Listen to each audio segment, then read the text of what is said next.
This is a CBS News Detroit update.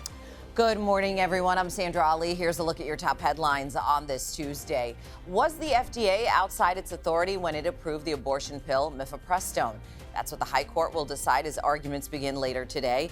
A group called the Alliance for Hippocratic Medicine is suing the FDA in connection with the case, along with other doctors and anti-abortion groups who are all arguing the agency allowed women easier access to mifepristone.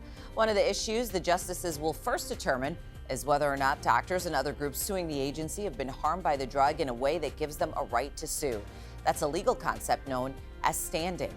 The deadline to apply for federal assistance after last summer's severe storms is now just 2 weeks away. If you were impacted by those storms sometime between August 24th and 26th of 2023, and you live in Eaton, Ingham, Ionia, Kent, Livingston, Macomb, Monroe, Oakland, or Wayne County, you can apply for assistance. Just go to FEMA's website. You can use the FEMA mobile app or call the FEMA helpline. Ortonville City Council voted 4-2 in favor of denying a permit for a June LGBTQ Pride event. Some members say their vote has nothing to do with it being a Pride event. Organizers of Abigail's Pride Festival say they're now working on a backup plan for their third annual event.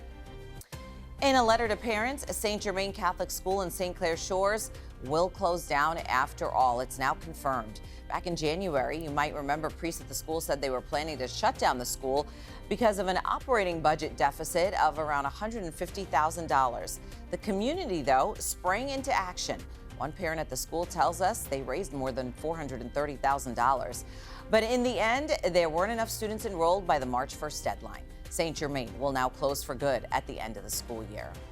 Today marks 30 days until the NFL draft, which of course is being held right here in downtown Detroit.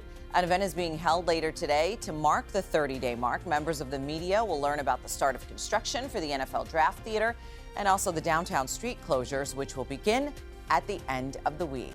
And now let's get a look at that next weather forecast with Troy Bridges. Good Tuesday morning, Troy. Good morning, Sandra. I hope you got out and enjoyed yesterday because today is going to be a whole different story. Rain chances, even thunderstorms rolling in. We're seeing a few of those showers and storms this morning, but more so into the afternoon. Today's high going above the average by almost 10 degrees. The average is 50. We're going to 57 degrees with that chance for rain throughout the day. In fact, we have 2 rounds of rain. We'll see it this morning. It'll push out for a little while around the noon hour and then more rain through the afternoon beginning at around 6 o'clock in some of our western zones. As we show you future cast here and we show you the clock at the top of the screen, we continue to push that line. Some of these storms could be strong to severe. The main threat, strong wind, as well as some lightning through 8 o'clock. And then by midnight, most of it comes to an end and we dry out for the rest of the week. But high temperatures today, even with the rain, going above that average, getting up near 60 degrees, much like we saw yesterday, except yesterday was pretty, today pretty ugly.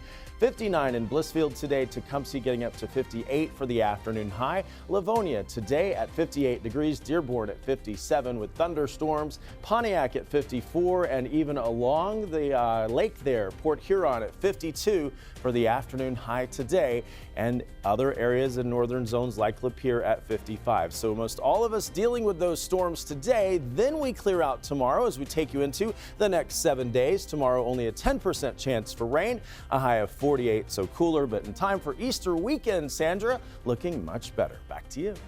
Sounds good. Thank you so much, Troy. That's a look at your headlines. We'll be back later today covering stories that matter to you on air, always streaming on the CBS News app.